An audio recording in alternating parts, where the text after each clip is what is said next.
பிரித்து எழுதுக. வாழை இலை வாழை கூட்டல் இலை கையமர்த்தி கை கூட்டல் அமர்த்தி பயனிலா பயன் கூட்டல் இலா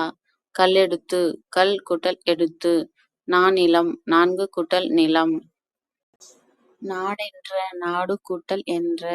களமேறி களம் கூட்டல் ஏரி கதிர்ச்சுடர் கதிர் கூட்டல் சுடர் மூச்சடக்கி மூச்சு கூட்டல் அடக்கி உள்ளுவதெல்லாம் உள்ளுவது கூட்டல் எல்லாம் பெருவானம் பெருமை கூட்டல் வானம் பண்டம் மாற்று பண்டம் கூட்டல் மாற்று மின்னணு மின் கூட்டல் அணு விரிவடைந்த விரிவு கூட்டல் அடைந்த நூலாடை நூல் கூட்டல் ஆடை எதிரொலிக்க எதிர் கூட்டல் ஒலிக்க தம்முயிர் தம் கூட்டல் உயிர் தானென்று தான் கூட்டல் என்று எளிதாகும் எளிது கூட்டல் ஆகும் இன்னுயிர் இனிமை கூட்டல் உயிர் மலையெல்லாம் மலை கூட்டல் எல்லாம்